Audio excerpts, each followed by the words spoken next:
یا رسول اللہ، یا علی، یا علی،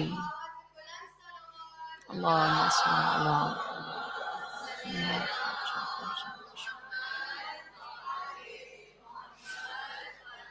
بر علی و اولاد علی صلوات، اللہم صل علی محمد و آل محمد وعجل فرجهم اجمعین۔ بر محمد و آل محمد صلوات، اللہم صل علی محمد و آل محمد وعجل فرجهم اجمعین۔ برائے تشریف آوری رحمت للعالمین و امیر المؤمنین و سیدۃ النساء العالمین و ائمۃ الطاہرین باواز بلندر صلوات، اللہم صل علی محمد و آل محمد۔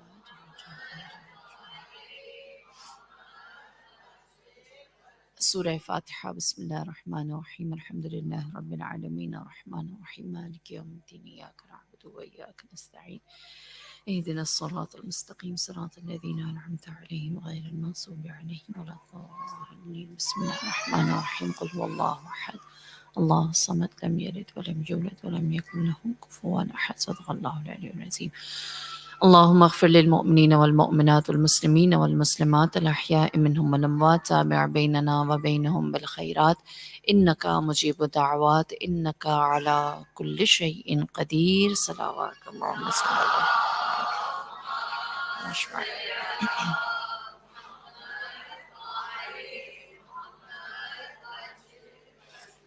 اعوذ باللہ من الشیطان الرجیم، بسم اللہ الرحمن الرحیم۔ الحمد للہ الذی لا يحصي نعماه العادون ولا يؤدي حقه المجتهدون، الذي ليس لصفته حد محدود ولا نعت موجود ولا أجل ممدود، فطر الخلائق بقدرته ونشر الرياح برحمته، الصلاة والسلام على المهيمن على رسله والخاتم لأوصيائه والشافع إليه والمكين لديه والمطاع في ملكوته الأحمد من الأوصاف الأب القاسم محمد، صلوات اللهم صل على محمد وعجل فرجه أجمعين۔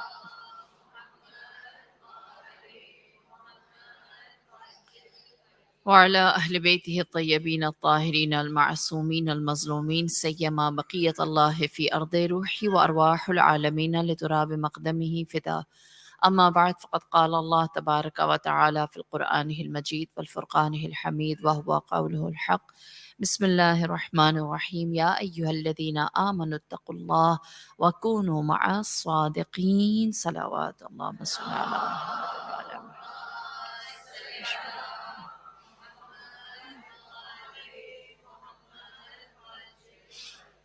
ہر انسان اس دنیا میں جو نیکی کرتا ہے یا کوئی بھی عمل، کوئی بھی فرض، کوئی بھی ایکشن جو کسی سے بھی سرزد ہوتا ہے، اس کا ایک ہی مقصد ہے کہ وہ اس کے بدلے میں اپنے لیے بھلائی یا اچھائی حاصل کرے۔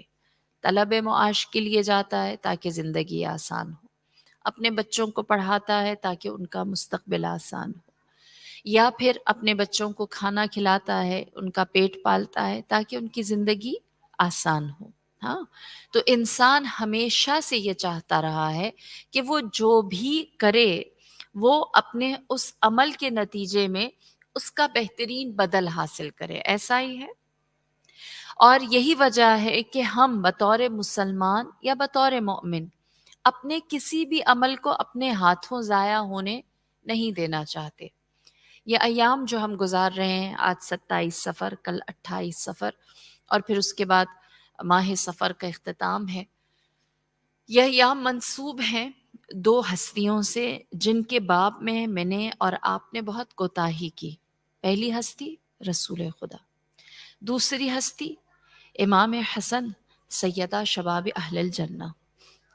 ہم نے ان دونوں ہستیوں کے باب میں، ان دونوں کی معرفت میں وہ فرض، وہ حق ادا نہیں کیا جو کہ کیا جانا چاہیے تھا، بالخصوص نبی خدا کا، کیونکہ ہمارے لیے، ہمارے ایمان کے لیے، ہمارے عقیدے کے لیے جو بنیاد ہے، جو اساس ہے توحید کے بعد، وہ اشہد ان محمد رسول اللہ ہے۔ اشہد ان محمد رسول اللہ بیچ میں سے چلا جائے تو ہمارے پاس کچھ بھی باقی نہیں رہتا. اس فرش کا مقصد ہی رسالت محمدی ہے. اسلام کی بقا کی بنیاد ہی نبوت رسول عربی ہے. اور آپ کی زندگی سے اگر میں اور آپ آشنا نہیں ہوں گے، یا میں اگر اس طرح سے کہوں کہ تاریخ انسانیت کی سب سے زیادہ کامیاب ترین، سکسیسفل ترین ہستی اگر کوئی گزری ہے تو وہ محمد مصطفیٰ خاتم النبیین کی ذات اطہر ہے. اللہم صلی علی محمد و آل محمد وعجل فرجہم اجمعین. ہم دنیا کی کامیاب ترین ہستی کو نہ جانیں اور سوچیں کہ ہمارا خاتمہ بالخیر ہو. ہم یہ سمجھیں کہ ہم اپنے لیے کچھ حاصل کر سکیں گے، یہ نہ جانتے ہوئے کہ جس ذات نے، جس ہستی نے، جس وجود نے خیر دنیا اور آخرت کو بہترین طریقے سے، سب سے کم مدت میں، سب سے بہترین اسٹریٹجی اور سب سے بہترین پرنسپلز کے ساتھ حاصل کیا ہے، ہمیں اسی چھتری کا، اسی امبریلا کے نیچے آنے کا اشتیاق نہیں ہوگا تو ہم کیسے اپنی زندگی کو ایک خیر تک پہنچا سکیں گے، کامیاب کر سکیں گے؟ لہٰذا نبی خدا کی ذات کو اگر میں اور آپ سرسری دیکھیں، صرف اوپر اوپر سے، ہم ان کے عمق کو تو نہیں دیکھ سکتے نا. رسول خدا کی ذات کیا ہے؟ آپ نے خود فرمایا کہ اے علی، مجھے کوئی نہیں سمجھ سکتا سوائے تیرے اور اللہ کے. پھر فرمایا کہ اے علی، اللہ کو کوئی درک نہیں کر سکتا سوائے تیرے اور میرے. اور پھر فرمایا اے علی، کوئی آپ کو نہیں سمجھ سکتا سوائے میرے اور اللہ کے. لہٰذا یہ ٹرائنگل ایسا ہے کہ جو انسان کی سمجھ سے یقیناً باہر. کیوں؟ کیونکہ ہم محدود، اور اللہ نے ان کو ایسا قرار دیا ہے کہ نبی خدا کی ولادت کے وقت ہی اللہ نے کہہ دیا کہ لَقَدْ جَاءَكُم مِّنَ اللَّهِ نُورٌ، اللہ کی جانب سے تمہارے لیے نور آ گیا. وہ خدا نور کیا ہے؟ وہ اسے کس طرح بتاتا ہے؟ وہ کہتا ہے اللہ نور السماوات والارض، اللہ زمین اور آسمان کا نور ہے. وہ خدا جو زمین اور آسمان کا نور ہے اپنا عکس محمد مصطفیٰ کو بناتا ہے. لہٰذا میں اور آپ اگر چاہتے ہیں کہ اپنی اس کوتاہی کو جو اس فرش پر ہوتا ہے اس سے دور ہوں، پہلی بات. دوسرا، ایک کامیاب زندگی گزاریں. ابو آل جو کچھ ہم اس دنیا میں کر رہے ہیں اس کو آخرت میں لے کر جائیں. یقینی سی بات ہے ہم اس دنیا میں کوئی بھی خیر یا کوئی بھی عمل اس لیے نہیں کر رہے کہ ہم اس دنیا کے لیے ہی چھوڑ کر جائیں. لہٰذا نبی خدا نے کیا کیا؟ دیکھیے، جب آپ غار حرا سے آئے ہیں مکے میں تو آپ کا استقبال کس چیز نے کیا؟ تانوں نے، تشنی نے، پتھروں نے، یا پھر آنے والی لاٹھیوں نے جس سے آپ کو مارا اور پیٹا گیا. آپ کو یا جادوگر کہا گیا نعوذ باللہ، یا کاہن کہا گیا نعوذ باللہ، یا مجنون کہا گیا. رسول خدا کی ذات کو ایسا کر دیا گیا کہ حتیٰ آپ کے اپنے چچا ابو لہب نے یہ کہا نعوذ باللہ کہ یہ اپنی عقل کھو بیٹھا ہے. یہاں تک کہ ابو جہل نبی خدا کے بارے میں یہ کہتا کہ اس سے بڑا مجنون میں نے روئے ارض پر نعوذ باللہ کوئی نہیں دیکھا. اور شہر مکہ کے بچوں کے ہاتھوں میں پتھر دے کر یہ کہا جاتا کہ جو اس پاگل کو مارے گا اس کو فلاں فلاں چیز انعام کے طور پر دی جائے گی. اس نبی کی زندگی ایسی تھی. اسلام لانے کے بعد آپ کے لیے چار جانب سے نہ کوئی سردار آپ کے ساتھ، نہ کوئی جوان آپ کے ساتھ، نہ کوئی عزیز و رشتہ دار آپ کے ساتھ. دعوت ذوالعشیرہ جب آپ نے کی، 3 دن مکے والوں کو کھانا کھلایا. 3 دن کھانا کھلانے کے بعد جب آپ نے اسلام بیان کیا تو لوگوں نے جناب ابو طالب کا مذاق اڑایا اور آپ سے کہا لو ابو طالب اب اپنے بھتیجے کو اپنا سردار بنا لو، اب اپنے بیٹے کو اپنا سردار بنا لو، جس کو پالا تھا اسی کی اتباع کرو. جناب ابو طالب کو طعنے دیے رسالت محمدی کے، یہاں تک کہ یہ وہ لوگ تھے مکے والے کہ آپ نے فرمایا تم حق کو درک کرنے کے لیے مجھ سے جو مطالبہ کرو گے میں پورا کروں گا. نبی خدا کو کوئی اچھا ریسیپشن نہیں ملا, آپ کو کوئی اچھا استقبال نہیں ملا. لوگوں نے آپ کی بات کو, حتیٰ آپ کے معجزے کو نظر انداز کیا, معجزے کو نظر انداز کیا. کس طرح؟ ایک چھوٹا سا واقعہ, آپ نے اکثر نام سنا ہوگا ابو جہل کا. ہاں, ابو جہل جو بھی نبی کہتے اس میں اعتراض نکالتا, اور یہاں تک کہ اس نے کہا کہ نعوذ باللہ محمد کا جادو زمین والوں سب پر چلتا ہے, لہٰذا ہم محمد کے پاس جاتے ہیں اور ان سے کہتے ہیں کوئی ایسا معجزہ دکھائے جو زمین کا نہیں آسمان کا ہے. لہٰذا ابو جہل اپنا ایک گروہ بنا کر نبی کے پاس گیا اور جا کر کہنے لگا کہ آپ ہمیں کوئی معجزہ دکھائیں جو زمین کا نہیں آسمان کا. نبی خدا نے سوال کیا میں معجزہ دکھاؤں گا تم ایمان لے آؤ گے؟ کہا لے آئیں گے. آپ نے فرمایا اگر ایسا ہے تو کہو کیا معجزہ چاہتے ہو؟ ابو جہل نے کہا اگر چاند کو 2 ٹکڑے کر کے دکھا دیا تو آپ کی نبوت کی حقانیت کو مان لیں گے. نبی خدا نے انگلی کا ایک اشارہ کیا, چاند 2 ٹکڑے کیسا ہوا؟ 2 پہاڑ تھے, دونوں پہاڑوں کی جو ٹپ تھی ان دونوں میں سے ایک کے اوپر ایک ٹکڑا, دوسرے کے اوپر دوسرا ٹکڑا. اتنی دور چاند کے 2 ٹکڑے ہو گئے, یہاں تک کہ وہ دیکھ کر حیران ہوئے اور پھر کہنے لگے لگتا ہے محمد نے ہماری آنکھوں پر جادو کیا ہے, جو یہاں موجود نہیں ہے, اس علاقے کا نہیں ہے, اس کو بلا کر لاؤ. لہٰذا ایک بادیہ نشین کو جو آؤٹسکرٹس میں رہتا اس کو بلایا گیا, اور اس سے جب بلایا اس سے پوچھا بتاؤ آسمان پر کیا نظر آتا ہے؟ اس نے کہا آسمان پر میں دیکھ رہا ہوں آج چاند معمول کے مطابق نہیں, ایک ٹکڑا ادھر ہے ایک ٹکڑا ادھر ہے. کہا تمہیں بھی یہی نظر آتا ہے؟ اس نے کہا کیا مجھ سے یہ سوال پوچھنے کے لیے مجھے اتنی دور سے یہاں بلایا گیا تھا؟ کہا ہاں واللہ اس کے سوا اور کچھ تجھ سے نہیں پوچھنا. اس نے کہا یہی پوچھنا تھا تو مجھ سے وہاں میرے علاقے میں پوچھ لیتے, کیونکہ میں وہاں سے بھی چاند کو 2 ٹکڑے دیکھ رہا ہوں. اتنی واضح دلیل, معجزہ نبی نے دکھایا. جواب کیا آیا؟ نعوذ باللہ محمد کا جادو زمین نہیں آسمان پر بھی چلتا ہے. ایمان لے کر نہیں آئے. انہو لخصیم مبین, قرآن نے کہا یہ برملا جھگڑے کرنے والے, یہ اس میں سے کچھ حاصل نہیں کرنا چاہتے. معجزے دکھائے میرے نبی نے اور لوگ ایمان لے کر نہیں آئے, ایمان لے کر نہیں آئے. لیکن آپ نے 23 سال کی مدت میں ایسا کیا کیا کہ وہ لوگ جو آپ کو اس حد تک جھٹلاتے تھے وہ آپ کے اوپر ایسے ایمان لے کر آئے کہ اگر نبی خدا نے یہ کہہ دیا کہ ایک انصار کے لیے ایک مہاجر کو بھائی بنایا گیا ہے تو وہ اپنے گھر کی ساری چیزوں کو ادا کر کے ایک مہاجر کو دینے کے لیے تیار ہو جاتے ہیں. یہ نبی خدا کی تعلیمات میں ایسا کیا کمال تھا کہ جب آپ لوگوں سے کہتے کہ ہم اس وقت دشمن سے نبرد آزما ہونا چاہتے ہیں, ہم صرف 313 ہیں جنگ بدر کے, اور ہمارے سامنے ہزاروں کا مجمع ہے, ہزاروں کا لشکر ہے, جن کے پاس گھوڑے بھی ہیں, ہتھیار بھی ہیں, جن کے پاس مال و دولت بھی ہے, جن کے پاس اپنے دفاع کا سامان بھی ہے, ہم نہتے ان سے لڑنے کے لیے جائیں گے.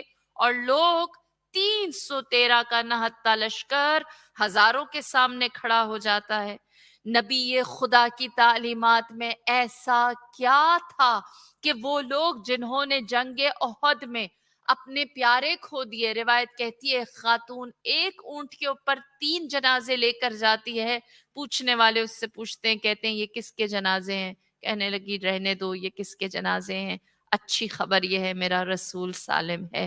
پوچھا گیا یہ تو بتاؤ کہ کن کی قربانی دی ہے؟ کہنے لگی میرے لیے بشارت کی بات یہ ہے کہ میرا باپ, میرا بھائی اور میرا شوہر رسول کی جان بچاتے ہوئے شہید ہو گئے. ذات محمد مصطفیٰ کی تعلیمات میں ایسا کیا تھا کہ جب مکے والوں نے مدینے میں آ کر جاسوسی کی کہ ہم دیکھیں مدینے والے کیا کر رہے ہیں, تو مکے آ کر واپس کیا بتاتے؟ کہتے محمد کے پیروکار ایسے ہو گئے ہیں کہ وہ اگر وضو کرتے ہیں تو وضو کا پانی مسلمان زمین پر گرنے نہیں دیتے، تبرکن لے لیتے ہیں۔ وہ اپنا لعاب دہن پھینکتے ہیں تو ان کا لعاب دہن زمین پر نہیں گرتا، وہ اسے سنبھال لیتے ہیں۔ ہم نے دیکھا محمد نے اپنے بال تراشے تو مسلمانوں نے ان کے بال اپنے لیے تبرکن سنبھال لیے۔ وہ ان کے وجود سے کسی ایک چیز کو دور جانے نہیں دیتے، چجائے کہ ذات محمد اتنے مضبوط ہو گئے نبی خدا۔ یہ کمال ہے میرے آقا کا۔ کہاں وہ غار حرا کا یتیم جس کو طعنہ و تشنیع دی جاتی، جو مکے میں آتا تو آپ کے لیے سوائے پتھر کے اور لاٹھی کے اور ظلم کے کچھ نہ تھا، کہ جس سے اگر عمار یاسر جڑ گئے ان کو شکنجہ دیا، جن سے اگر جناب سمیہ جڑ گئیں ان کی جان لے لی، اگر بلال حبشی ایمان لے کر آئے تو انہیں تکلیف اور اذیت دی۔ جائے کہ وہ ہستی 23 سال کی مدت میں اسی مکے میں ایسا فاتح بن کر داخل ہوتے ہیں کہ جب آپ کا داخلہ مکے میں ہوتا ہے تو آپ تاریخ عالم کی یہ وہ واحد فتح ہے کہ کسی کے لیے ایک پتا بھی نہیں توڑتے، مکہ فتح ہو جاتا ہے۔ جب کہنے والے یہ کہتے ہیں، آپ جانتے ہیں کہ جب مسلمانوں کو مکے سے نکالا تھا تو بہت تکلیف سے نکالا تھا، اب جب مسلمان واپس نبی کے ساتھ فاتحین بن کر آ رہے ہیں تو وہ کہتے ہیں الیوم یوم الملحمہ، آج انتقام کا دن ہے، آج مکے والوں نے جو کیا تھا ہم ان کو بتائیں گے کہ ہم کتنے طاقتور ہو کر واپس آ رہے ہیں۔ اب ہم مہاجر نہ رہے، اب ہم اپنے وطن میں ہیں، ہماری ہجرت تمام ہوئی اور ہم اپنے گھر کو، ہم اپنے اسباب کو، ہم اپنی چیزوں کو دوبارہ حاصل کریں گے۔ الیوم یوم الملحمہ۔ رسول خدا نے جب یہ سنا تو آپ نے فرمایا آج اگر ہم فاتح بن کر مکے میں داخل ہو رہے ہیں تو طریق محمدی یہ ہے کہ تم یہ کہو الیوم یوم المرحمہ، آج رحمت کا دن ہے، کیونکہ آج محمد کا دن ہے جو ہر ایک کو اپنی عطوفت اور اپنی رحمت سے نوازتے ہیں۔ اسی لیے تاریخ عالم کی سب سے بڑی بخشش فتح مکہ میں ایسی ہوئی کہ آپ نے فرمایا کہ جو میرے دشمن کے گھر میں ہوگا اس کے لیے عام معافی ہے۔ ابو سفیان کا گھر آپ نے واضح کر دیا کہ جو یہاں ہے اس کے لیے عام معافی ہے، وہ بخش دیا گیا ہے۔ لہٰذا اس کے بعد دیکھیے ایک بات، کیونکہ ایام ازاں ہے، میں ساتھ ساتھ یہ بھی بتاتی چلوں کہ نبی خدا نے جو یہ عام معافی دی اور نشاندہی کر دی، کس کا گھر؟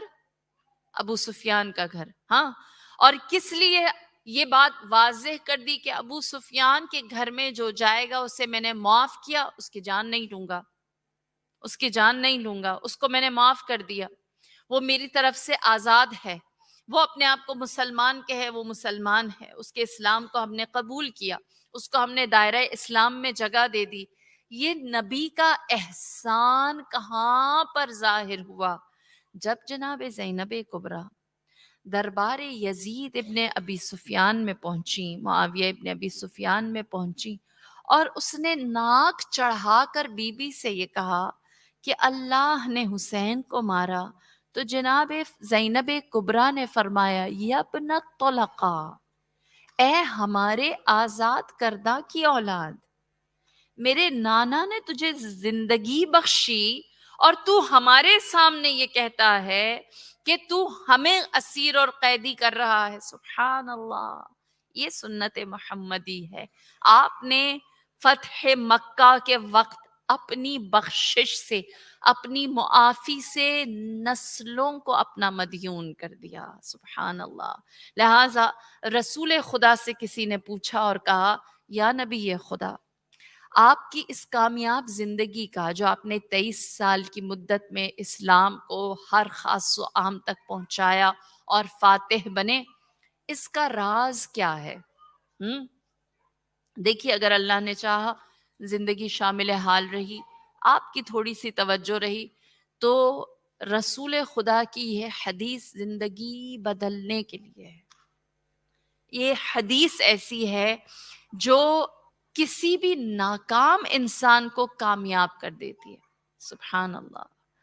میرے نبی نے فرمایا اوصانی ربی بتسعن، میرے اللہ نے مجھے 9 چیزوں کی وصیت کی. اوصیکم بھی، میں تمہیں بھی اس کی وصیت کرتا ہوں. یہ 9 چیزیں ایسی ہیں جس نے اس پر عمل کیا وہ یقیناً کامیاب ہو گیا. نبی خدا نے ان 9 چیزوں کو، جو انشاءاللہ میں آج اور کل آپ کی خدمت میں رکھوں گی، اسے اپنی زندگی، اپنی کامیابی کا اساس بتایا. آپ نے فرمایا کہ اوصانی ربی الاخلاص فی السر وعلانیہ، اللہ نے مجھے وصیت کی، مجھے نصیحت کی کہ چاہے چھپ کر ہو یا ظاہر آشکار ہو کر ہو، اپنے عمل کے اندر اخلاص کو باقی رکھو. اخلاص ہر چیز کی اساس ہے. پھر اس کے بعد فرمایا العدل فی الرضا والغضب، عدالت کو کبھی نہ چھوڑنا، چاہے خوشی میں ہو یا غمی میں ہو. ہمیشہ عادل رہنا، چاہے مرضی سے دے رہے ہو یا جبر کر کے کر رہے ہو، عدالت کا دامن نہ چھوڑنا. تیسری چیز القسط فی الفقر والغنا، میانہ روی، بیلنس رکھنا، چاہے تنگ دستی میں ہو یا فراخ دلی میں ہو، چاہے چیز کم ہو یا زیادہ ہو، نعمت فراوانی کے ساتھ ہو یا تنگی کے ساتھ ہو، ہمیشہ ایک ماڈریٹ، ایک متوازن، ایک میانہ رو رویہ رکھنا. یہ 3 پہلی چیزیں ہیں جس کی جانب نبی خدا نے ارشاد فرمایا. سب سے پہلی چیز کیا ہے؟ الاخلاص فی السر وعلانیہ، چاہے چھپ کر کچھ کرو اس میں بھی اخلاص ہے، چاہے اعلانیہ کچھ کرو، مجلس میں آ کر بیٹھو اس میں بھی اخلاص ہے. دیکھیے یہ بات تو ہم سب جانتے ہیں، اللہ کو ہم سے ہمارا عمل نہیں چاہیے، اللہ کو آپ سے آپ کا عمل نہیں چاہیے، اللہ کو نیت چاہیے، نیت چاہیے. آپ نے حدیث بارہا سنی ہوگی کہ اگر کوئی غم سید الشہداء میں مکھی کے پر کے برابر آنسو بہائے تو اس پر جنت واجب. ہاں، مکھی کے پر کے برابر آنسو اور جنت واجب. اتنا چھوٹا سا عمل اور جنت. جنت چھوٹی ہے یا آنسو بڑا ہے؟ دونوں کچھ بھی نہیں ہے، نیت بڑی ہے. آنسو کس چیز کی علامت ہے؟ آنسو اخلاص کی علامت ہے. خدا خلوص سے نیت کو قبول کرتا ہے. اسی لیے امیر المؤمنین فرماتے ہیں اپنے عمل کے زیادہ ہونے کی کوشش نہ کرو کہ بہت سارے اعمال کر لو، بلکہ کوشش یہ کرو کہ تمہارا قلیل عمل خالص ہو جائے. عمل کے اندر نیت کیا کام کرتی ہے؟ وہی جو بدن کے اندر روح کرتی ہے. اگر روح سالم ہے تو یقیناً بدن جو بھی انجام دے رہا ہے، روح پاک ہے تو اس کے اندر کچھ حیثیت ہے، وہ آگے بڑھ سکے گی. لیکن اگر بدن کے اندر روح نہیں ہے، وہ چاہے بدن کتنی ہی دیر کیوں نہ پڑا رہے، کیا وہ زندگی جیتا ہے؟ وہ ایک خالی وجود ہے جس کی کوئی حیثیت نہیں. اسی طرح ہمارے وہ اعمال جو ہم انجام دیتے ہیں اس کے اندر اخلاص نیت بنیادی عمل ہے. جیسے کہتے ہیں کہ قوم بنی اسرائیل میں ایک عابد تھا، بہت عبادت گزار، جس کی عبادت کا عالم یہ تھا کہ وہ کبھی بھی اپنے آپ کو اللہ کی بندگی سے دور نہ کرتا اور معبود کے عشق میں رہتا. یہاں تک کہ ایک دن اس نے دیکھا، اس کو اپنے غار سے ایک درخت نظر آیا، دیکھا اس درخت کے آس پاس لوگ طواف کر رہے ہیں. حیران ہوا، اس نے لوگوں سے جا کر پوچھا کیا کر رہے ہو؟ تو لوگوں نے کہا کہ ہم اس درخت کو اپنا معبود سمجھتے ہیں، ہم اس کا طواف کر رہے ہیں، اس کو اپنا رب سمجھتے ہیں، اس کی بندگی کرتے ہیں، عبادت کرتے ہیں. حیران ہوا، واپس پلٹ کر گیا، اپنی عبادت کر رہا تھا. پھر درخت نظر آیا تو اس نے دل میں سوچا میں کیسا عابد ہوں گا جو خود تو اپنے اللہ کی عبادت کرتا رہوں لیکن دوسروں کو اللہ کی جانب نہ بلاؤں، انہیں اللہ کی طرف دعوت نہ دوں. لہٰذا مجھ پر لازم ہے کہ میں جاؤں، میں لوگوں کو بتاؤں کہ اس درخت کو اگر میں نے کاٹ دیا تو یہ ختم ہے، یہ تو صرف ایک چھوٹا سا درخت ہے، اس کی کوئی حیثیت نہیں ہے، میں لوگوں کو شعور دوں، تبلیغ کروں. لہٰذا اس نے اپنے ہاتھ میں کلہاڑی لی کہ وہ جائے، وہ درخت کو توڑے اور لوگوں کو بتائے کہ تمہارا معبود تو اتنی ایک مار کا تھا. لہٰذا وہ ہاتھ میں کلہاڑی لے کر جب جانے لگا تو راستے میں ایک شخص نے اس کا راستہ روکا اور اس سے کہا کہاں جا رہے ہو؟ اس نے بتایا کہ میں اس ارادے سے جا رہا ہوں۔ اس نے کہا جانے نہیں دوں گا، اس درخت کو توڑنے نہیں دوں گا۔ بہت دیر دونوں کے درمیان تکرار ہوئی، اتنی تکرار ہوئی کہ آخر میں اس عابد نے اس شخص سے پوچھا تمہیں اس درخت سے تکلیف کیا ہے؟ تم اس کے اتنے زیادہ حامی کیوں ہو؟ تو اس نے جواب دیا اور اس نے کہا میں کوئی اور نہیں، اس درخت کی جانب لوگوں کو بلانے والا ہوں۔ کہا تم کون ہو جو لوگوں کو اس درخت کی بندگی کے لیے بلاتے ہو؟ تو اس نے جواب دیا، کہنے لگا میں شیطان ہوں۔ جب عابد نے دیکھا میرے سامنے شیطان مجسم ہو کر آیا ہے اور مجھے نیکی سے روک رہا ہے، تو ان دونوں کے درمیان ہاتھا پائی ہوئی، یہاں تک کہ وہ عابد جو ہے وہ شیطان کے سینے پر بیٹھ گیا اور پھر کہا کہ وہ کلہاڑی جس سے میں درخت کاٹنا چاہتا تھا درخت نہیں کاٹ سکا، تیری گردن ضرور کاٹوں گا۔ شیطان نے جو یہ سنا کہنے لگا کہ مجھے نہ مارو، اس درخت کو نہ مارو، تم عبادت کرنے والے ہو، میں تمہیں عبادت کے اور بہت بہتر راستے دکھاتا ہوں۔ پوچھا کیا؟ اس نے کہا کہ راستہ یہ ہے کہ تم جو اپنی عبادت نماز و رکوع اور سجود کرتے ہو، ذکر و تسبیح کرتے ہو، اس سے بڑھ کر میں تمہیں عبادت کا راستہ دکھاتا ہوں، وہ یہ کہ بس تم یہ درخت نہ کاٹو، روزانہ 10-20 ہزار درہم و دینار میں تمہاری سجدگاہ کے تمہاری جائے نماز کے نیچے رکھ دوں گا، تم وہ انفاق کرو، تمہاری عبادت میں توفیق میں وسعت ہو گئی، تمہیں نیکی ملے گی اور تمہارا جو عبادت کا سلسلہ ہے وہ بہتر ہو جائے گا، لوگوں کی دعائیں تمہیں ملیں گی، ان لوگوں کو اس درخت کے ساتھ چھوڑ دو۔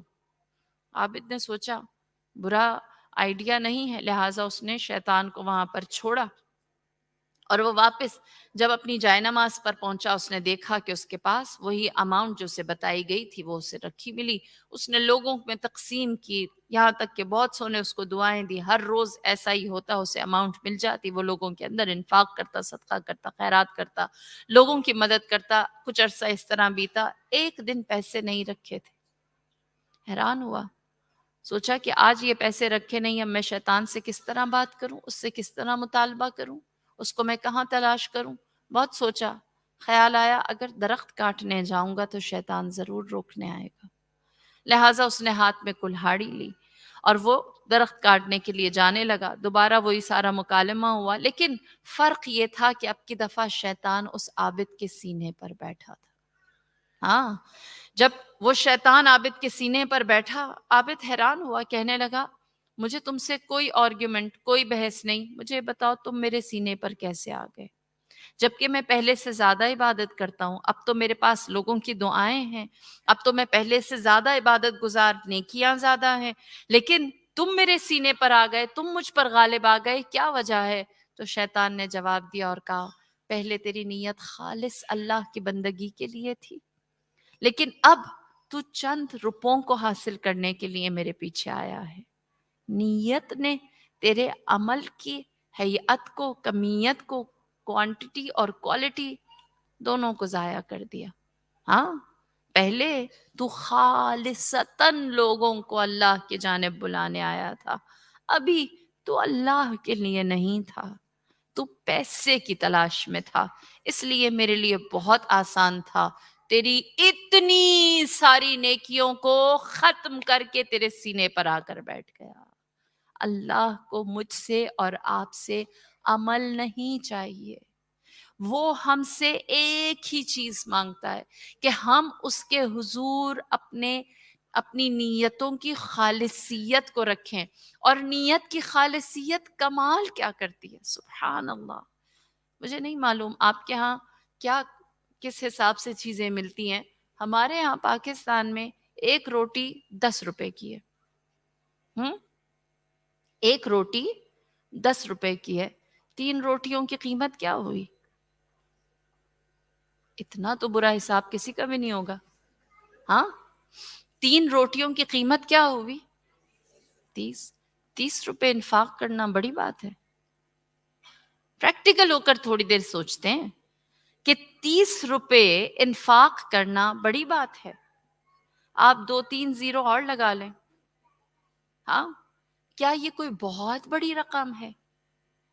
نہیں، اہل بیت کے دروازے پر ایک دن مسکین آیا، ایک دن فقیر آیا، ایک دن اسیر آیا، روٹی دی، روٹی بڑی چیز نہیں ہے، لیکن پروردگار عالم نے جب ان کی مداح میں 18 آیات بھیجی، 18 آیات بھیجی، جواب کیا آیا؟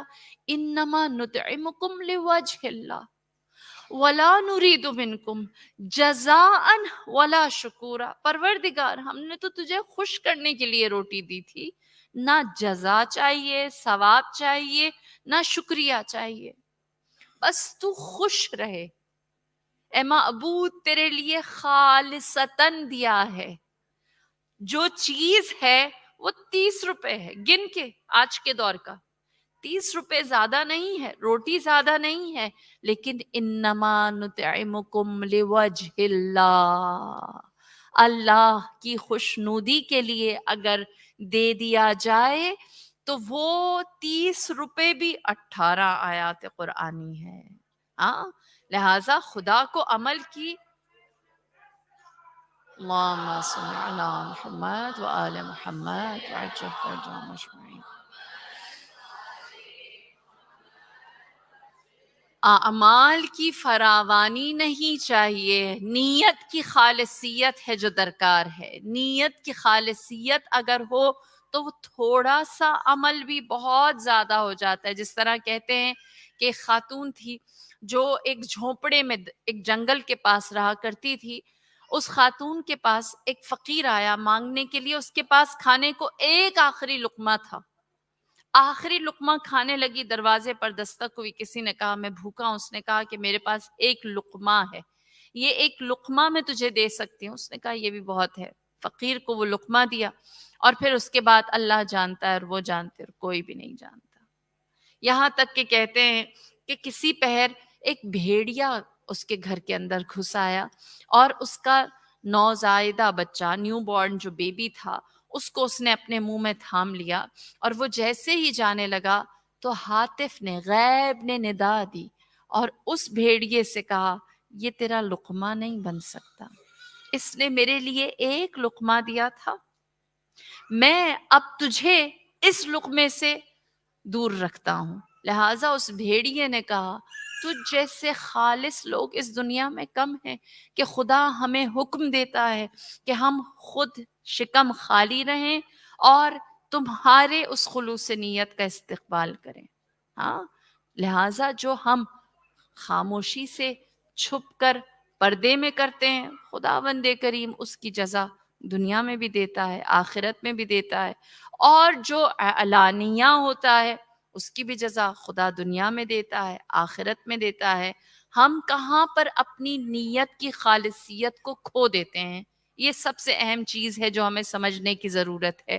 کیونکہ ہم جب مجلس میں آتے ہیں تو یقینی سی بات ہے آپ کی جو مجلس کی نیت ہوتی ہے وہ خالصتاً بی بی کے ساتھ آپ کا معاملہ ہے، مولا کے ساتھ آپ کا معاملہ ہے، اس میں کوئی شریک نہیں ہو سکتا۔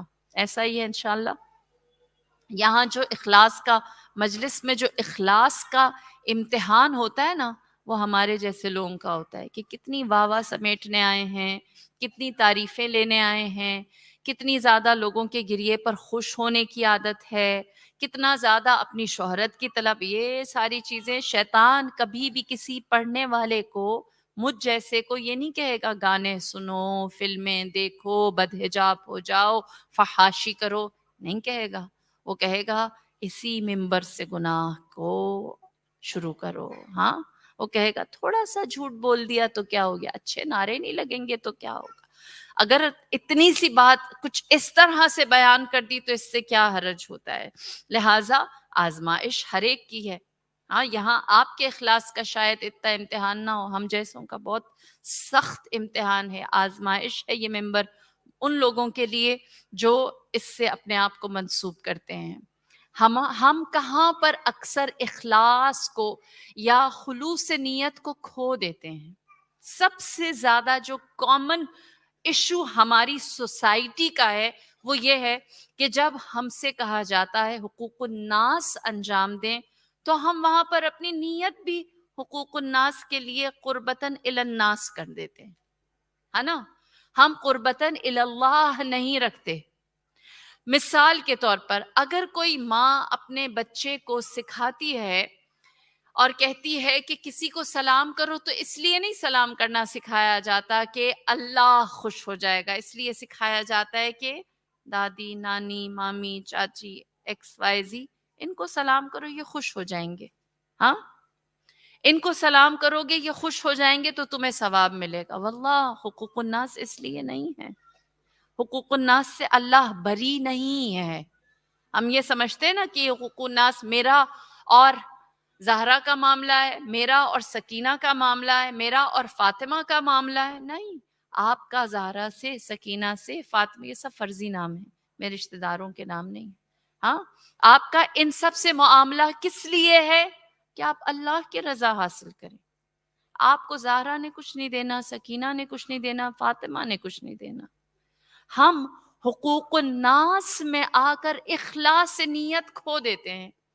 ہم اپنی نیتوں کا رخ یا قبلہ ایک دوسرے کے ساتھ کرتے ہیں، اس لیے جو ہماری توقعات ہیں، جو ہماری ایکسپیکٹیشنز ہیں، جب وہ پوری نہیں ہوتی تو انسان جو ہے وہ پھر اخلاقیات کے باب میں قطع رحمی کی طرف آتا ہے، پھر اخلاقیات کے باب میں غیبت کی طرف آتا ہے، پھر اخلاقیات کے باب میں بہتان کی طرف آتا ہے، پھر تہمت کی طرف آتا ہے، پھر سخن چینی کی طرف آتا ہے، پھر حسد کی طرف آتا ہے، پھر وہ دوسری اخلاقی بیماریوں میں مبتلا ہو جاتا ہے. کیوں؟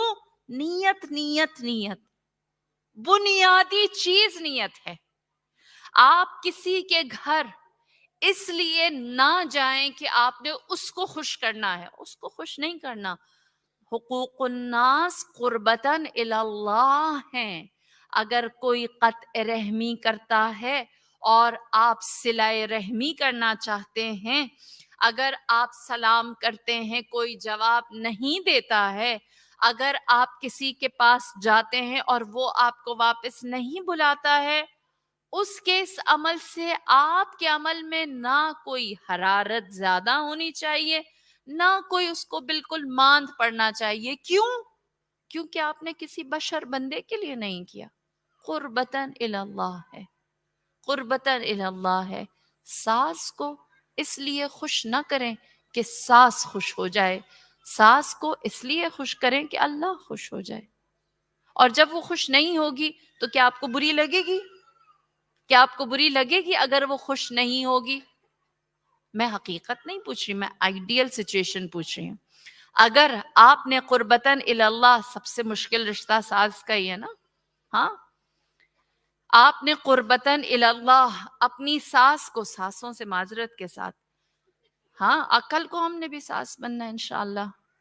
آپ نے اپنی ساس کو، آپ نے اپنی بہو کو، توازن کرتے، آپ نے اپنی بہو کو خوش کرنے کی کوشش کی اور وہ نہیں خوش ہوئی، کیا آپ کو اپنی ساس یا اپنی بہو بری لگے گی؟ بری لگے گی. خوش کرتی ہوں، خوش نہیں ہوتی. خوش کیا ہے اس کو، اس کی پسند کی چیز لا کر دی ہے، یا جو چاہتی تھی وہ کرنے دیا ہے، سب کچھ کرنے دیا ہے، خوش نہیں ہوتی. آپ خوش ہوں گے یا اس سے بدظن ہو جائیں گے؟ اتنے فرشتے آپ. ہاں، اگر آپ نے اس کو اس کے لیے خوش کیا ہے تو یقینی سی بات ہے وہ خوش نہیں ہوگی تو آپ کو دکھ ہوگا. لیکن اگر آپ نے اس لیے خوش کیا کہ خدا مجھے اس کی جزا دے دے، تو وہ خوش ہو یا نہ ہو آپ کے حوصلے پست نہیں ہوں گے، آپ کے حوصلے میں کمی نہیں آئے گی. کیوں؟ آپ کو آپ کا مدعا مل گیا. آپ نے جزا کے لیے کیا تھا، آپ نے خالصتاً اللہ کے لیے کیا تھا. آپ کو جزا بدل دینے والا کبھی بھی خالی نہیں چھوڑتا، اور جب اس نے آپ کو خالی نہیں چھوڑا تو یقینی سی بات ہے پھر آپ کو اس سے کوئی تعلق نہیں کہ سامنے والے نے وصول کیا یا وصول نہیں کیا. بے شمار اہل البیت کے واقعات ایسے ہیں کہ جب اہل البیت علیہم السلام سے ان کے عزیز و اقربا اور رشتہ داروں نے ناسزا کیا، لیکن وہ ہمیشہ ان کے ساتھ حسن اخلاق سے پیش آئے. بے شمار روایات آپ نے سنی. ایک روایت میرے اور آپ کے مولا امام زین العابدین علیہ الصلاۃ والسلام، اللہم صلی علی محمد وآل محمد وعجل فرجہم اجمعین. آپ کا غلام تھا جس کی آپ نے ایک ڈیوٹی لگا رکھی تھی کہ آپ کے جو کزن تھے اس کے پاس ہر مہینے وہ سودا سلف کے ساتھ یا راشن کے ساتھ جاتا اور آپ کے کزن کو وہ راشن دے کر ضروریات زندگی دے کر آ جاتا۔ ایک دن بازار میں ان کی امام سے ملاقات ہوئی۔ وہ غلام نقل کرتا ہے، کہتا ہے کہ امام کے وہ رشتہ دار، امام کے جو کزن تھے دور کے، وہ ان سے ملاقات کرتے ہیں اور امام سے کہتے ہیں نعوذ باللہ آپ جیسے رشتہ دار ہونے کا کیا فائدہ، کبھی آپ نے پلٹ کر ہماری خبر نہ لی اور ہمارے لیے کچھ کیا نہیں۔ وہ غلام کہتا ہے میں تل ملانے لگا اور میں نے سوچا کہ میں امام سے کہوں، میں بتاؤں حقیقت کیا ہے، ہر مہینے آپ ہی خیال رکھتے ہیں، آپ ہی سب کچھ کرتے ہیں، اور یہ بے خبر کبھی مجھ سے پوچھتا نہیں بھیجنے والا کون ہے، کبھی اطلاع لیتا نہیں، خود اتنا بے خبر، اتنا غافل ہے اور اتنا احسان فراموش ہے، ہمیشہ بے شرمی سے وصول کرتا ہے، میں خبر دیتا اسے۔ لہٰذا میں آگے بڑھا تاکہ میں بتاؤں۔ مولا نے مجھے روکا اور مجھ سے کہا کہ تم سکوت کرو، مولا میری نیت جان گئے۔ لہٰذا مولا نے اس سے سوال کیا اور کہا تمہاری کیا ضرورت ہے؟ اس نے بتایا فلانی فلانی چیزیں میری ضرورت کی، آپ نے فرمایا اتنے پیسے رکھو تمہاری ضرورت کو پورا کرو۔ وہ چلے گئے۔ جب وہ چلے گئے تو آپ کا غلام کہتا ہے میں نے مولا سے پوچھا، میں نے کہا مولا آپ نے کیوں انہیں حقیقت نہ بتائی؟ آپ نے فرمایا یہ ہمارے لیے ویسے ہی ہیں جیسے حضرت یوسف کے لیے ان کے بھائی، جیسے حضرت یوسف کے لیے ان کے بھائی تھے، یہ ہمارے لیے ویسے ہی ہیں جیسے اللہ نے یوسف کو عروج دیا اور کبھی ان کے بھائیوں کا محتاج نہیں کیا، اللہ نے ہمارے لیے بھی وہی منزل رکھی ہے۔ اور حضرت یوسف کے بھائی جو جی میں آیا کرتے رہے اور پھر بھی کبھی بھی یوسف پر غلبہ نہیں حاصل کر سکے، ان کی مثال ویسے ہی ہے۔ لہٰذا ہم اللہ کے حضور اپنا فرض انجام دیں گے، یہ اپنا عمل انجام دیں گے۔ اللہ نے اسی لیے جب اپنے نمائندگان کو، اپنے برگزیدگان کو، چاہے وہ انبیاء ہو، مرسلین ہو، ائمہ طاہرین ہو، ان کے درمیان بھی حقوق الناس کے تمام پہلوؤں کو واضح رکھا ہے۔ حضرت لوط کی زوجہ کا تذکرہ کیا، اچھی نہیں تھی۔ حضرت نوح کی زوجہ کا تذکرہ کیا کہ حضرت نوح کی زوجہ اچھی نہیں تھی، صبر کیا۔ حضرت نوح کے بیٹے کا تذکرہ قرآن میں کیا اور کہا کہ حضرت نوح کا بیٹا اپنے باپ کا سب سے بڑا سرکش تھا، نہیں مانتا تھا۔ حضرت نوح آخری وقت تک اسے اپنے پاس بلاتے رہے اور اللہ نے کہا لیس من اہلک، اب اسے جانے دو۔ اسی طرح حضرت یوسف علیہ السلام، آپ کے بھائی ہی، آپ کے اپنے خونی سگے رشتہ دار بھائی ہی آپ کی جان کے دشمن رہے۔ اسی طرح رسول خدا کے لیے سورہ تحریم میں کیا پروردگار عالم نے کہا کہ جناب عائشہ اور جناب حفصہ ہیں جنہوں نے آپ کے راز کو آشکار کیا۔ گھر کے اندر ہیں وہ لوگ جو آپ کے راز کو آشکار کرنے والے ہیں۔ تبت یدا ابی لہب و تب، چچا ہیں رسول خدا کے ابو لہب۔ قرآن نے بتایا کہ وہ مسلسل رسول خدا کے ساتھ ناسزا کرتے رہے، لیکن آپ ان کے ساتھ شفیق رہے۔ ایسا نہیں کہ ان تمام انبیاء مرسلین کے پاس بہت بڑا دل تھا۔ فرق مجھ میں اور آپ میں اور ان میں کیا ہے، ہم میں اور ان میں کیا ہے؟ ان کے پاس نیت قربتاً اللہ تھی۔ اس لیے سامنے بری زوجہ ہو، بری اولاد ہو، برے بھائی ہوں، یا پھر کوئی برا چچا ہی، بزرگ ہی خاندان کا کیوں نہ ہو، وہ صبر کرتے تھے۔ وہ اللہ سے اس کا بدل حاصل کر رہے تھے۔ وہ اپنے آپ کو کبھی خسران نقصان میں نہیں دیکھتے تھے۔ ہم یہ سمجھتے ہیں کہ ہمیں کسی نے استعمال کر لیا۔ آج کل جو ایک نئی آئیڈیالوجی یا پھر زیادہ پاپولر ہو رہی ہے کہ اپنے آپ کو پہلے رکھو، ہے نا، اپنے ایموشنز کو ضائع نہیں کرو، اپنا خیال رکھو، سیلف کیئر، سیلف لو ہونا چاہیے ہے، اپنے آپ کو کسی دوسرے کے لیے ختم نہیں کرو۔ اسی لیے بہت ساری چیزیں سامنے آتی ہیں۔ کیوں؟ کیونکہ نیت ہے۔ نیت سے جب ہم منحرف ہو گئے تو یقینی سی بات ہے پھر اس کے بعد ہم یہ سمجھتے ہیں کسی نے ہمیں استعمال کر لیا، ہم نے کسی کے ساتھ اچھا کیا، اس نے جواب میں اچھا نہیں کیا تو استعمال ہو گئے؟ نہیں، ہم نے کسی کے ساتھ اچھا کسی کے لیے نہیں کیا، کسی کے ساتھ اچھا قربتاً اللہ کیا ہے۔ کوئی آپ کو استعمال نہیں کر سکتا۔ اگر آپ خدا کے لیے استعمال ہوں، اس سے بہتر زندگی کا کوئی حاصل نہیں ہے۔ وہ بہترین بدل دینے والا ہے۔ لہٰذا اخلاص سے نیت، کبھی بھی نماز پڑھتے ہوئے توجہ بڑھ جاتی ہے، لیکن انشاءاللہ کہ نیت سب کی قربتاً اللہ ہوتی ہے۔ روزہ رکھتے ہوئے ہو سکتا ہے کہ روزہ رکھیں پیٹ کا لیکن باقی اعضاء کا نہ ہو، لیکن نیت اللہ کے لیے ہوتی ہے۔ اخلاقیات کے باب میں ہماری نیت کا رخ قبلہ تھوڑا بدل جاتا ہے، ہم اپنے احساسات اور جذبات کی نظر ہو جاتے ہیں۔ لہٰذا یہی وجہ ہے کہ ہم کربلا میں بھی جو سب سے بڑی جنگ دیکھتے ہیں، دیکھیے کربلا میں جو مردوں نے جنگ لڑی ہے وہ جان کے بدلے جان کی ہے، ایسا ہی ہے، جان کے بدلے جان ہے۔ لیکن کربلا کے بعد جو جنگ لڑی گئی ہے وہ ایک نفسیات کی جنگ ہے، وہ احساسات کی جنگ ہے، جہاں کوئی اسلحہ نہیں، جہاں کوئی لشکر نہیں، لیکن حملے ضرور ہیں، وار ضرور ہیں، تکلیف اور اذیت اور زجر ضرور ہے۔ میری جان قربان ان ہستیوں پر، بالخصوص سردار کربلا زینب بنت علی پر، جس نے کربلا کی تاثیر کو سب سے زیادہ اپنی ہستی میں سمو دیا۔ کربلا کی تاثیر کیا ہے؟ جو بھی یہاں آیا اس کا نام بدل دیا۔ کربلا میں جب ابوالفضل العباس آئے تو آپ عباس تھے، لیکن کربلا نے سقائے سکینہ علمدار حسین بنا دیا۔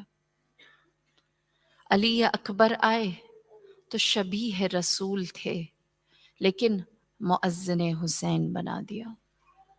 کربلا میں آئے تو امام حسین سیدہ شباب اہل الجنہ ضرور تھے، لیکن عصر عاشور نے سید الشہداء بنا دیا۔ اور زینب جب کربلا آئی ہیں تو زینب تھی باپ کی زینت، باپ کی خوبصورتی، باپ کا جمال، لیکن عصر عاشور طلعہ زینبیہ پر کھڑی ہوئی تو زینب نہ رہی، زینت نہ رہی، زینب ام المصائب بن گئی، ام المصائب بن گئی۔ میری جان قربان اس زینب کبریٰ پر کہ جس کے صبر کے آگے اہل البیت کی آنکھیں اشک بار ہیں۔ اللہ اکبر۔ دیکھیے جب بھی جناب زینب کبریٰ کی بات آتی ہے تو بطور عزادار گریہ نہ کیا کریں، ایک ماں کی طرح گریہ کریں۔ جانتے ہیں کیوں؟ کیونکہ بی بی کی ایک مصیبت ایسی ہے جس پر زینب نے گریہ نہیں کیا۔ اون و محمد کے لاشیں جب لائے گئے تو جناب زینب نے بچوں پر گریہ نہیں کیا۔ یہ گریہ جو بی بی نے صبر کا روک دیا، یہ میرے اور آپ کے اوپر قرض ہے، یہ ہمارے کاندھوں پر بہت بڑا قرض ہے کہ ہم اپنی آنکھوں کو بار بار اون و محمد کے لیے نم کریں، اس پر اشک بہائیں، ان کے غم کو یاد کریں۔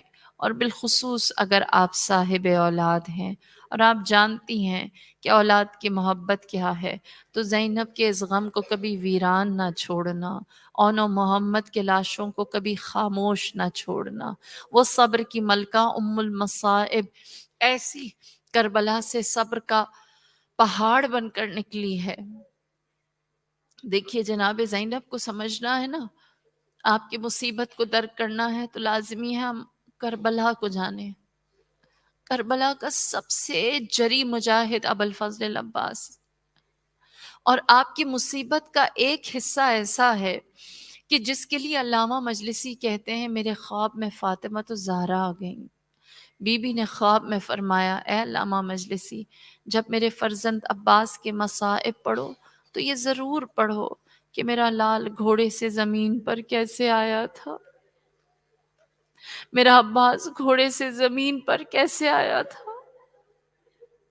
فاطمہ الزہرا کی نصیحت ہے، اس لیے بس اشارہ کرتی چلوں کہ روایت ہے کہ جناب ابو الفضل العباس کی آنکھوں میں تیر، حلقوم میں تیر، شانے کٹ چکے، آپ کے شانوں پر تیر، آپ کے کاندھوں پر تیر، آپ کے پہلو پر تیر، آپ کے قدموں پر تیر، آپ کے زانوں پر تیر، یہاں تک کہ ایک مقام ایسا آیا جہاں ہرملہ سے عمر ابن سعد نے کہا ایسا تیر چلاؤ کہ عباس گھوڑے سے زمین پر آ جائے، حسین کا پرچم زمین پر گر جائے، لہٰذا اس نے تیرے سے شعبہ نکالا، ابو الفضل العباس کی آنکھوں کی جانب پھینکا۔ جناب فاطمہ فرماتی ہیں علامہ مجلسی لوگوں کو بتاؤ میرا شیر گھوڑے سے زمین پر کیسے آیا۔ روایت کہتی ہے جب ابو الفضل العباس کی آنکھوں میں تیر تھا، میرے مولا نے چاہا کہ تیر کو نکالیں، لیکن وہ تیر کو کیسے نکالتے جبکہ دونوں شانے کٹ چکے تھے، دونوں شانے کٹ چکے تھے۔ جس کے دونوں بازو نہ ہو وہ اپنے تن سے تیر کیسے نکالے، لہٰذا عباس گھوڑے کی پشت پر جھکے، دونوں زانو بلند کیے، زانوؤں کے درمیان تیر کی پشت کو رکھا تاکہ تیر آنکھوں سے نکال سکیں، لیکن جیسے ہی جھکا ہوا سر عباس دیکھا ایک شقی نے گرز کا وار کیا۔ فاطمہ الزہرا کربلا آ گئی، فرماتی ہیں میرا عباس جب گھوڑے سے زمین پر گرا تو گرنے والا بازوؤں کا سہارا لیتا ہے، میرے عباس کے شانے نہ تھے کہ وہ بازوؤں کا سہارا لیتا، لہذا میرا غیور علمدار منہ کے بل زمین پر آ کر گرا۔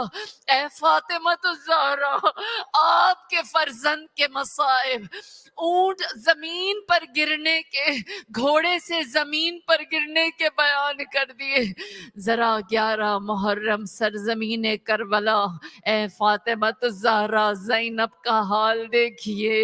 راوی لکھتا ہے 11 محرم تھی، بیویوں کے ہاتھ باندھ دیے گئے، پسے گردن ڈال دیے گئے، شمر نے اعلان کیا بیویوں کو اگر سوئے کوفہ لے کر جانا ہے تو انہیں قتل گاہ سے گزار کر لے جایا جائے۔ جب قتل گاہ سے زینب کو گزارا گیا، زینب کی نظر حسین کے پامال لاشے پر پڑی، زینب نے خود کو چلتے ناقے سے گرا دیا۔ اے فاطمہ الزہرا، جس زینب کے دونوں ہاتھ پسے گردن بندھے ہو، وہ چلتے ناقے سے منہ کے بل گری، پشت کے بل گری، کیسے گری؟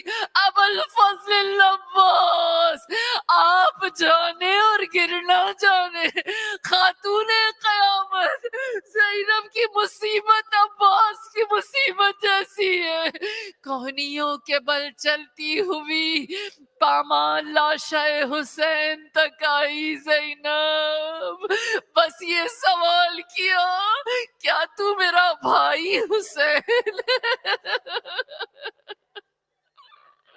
اے پامال لاشے، کیا تو رسول کا نواسا ہے، کیا تو زہرا کا چاند ہے؟ پھر اس جسد پامال کو اٹھا کر اللہ سے کہا اللہ اللہ صبر زینب، کیا دل ہے قیامت کا زینب کا؟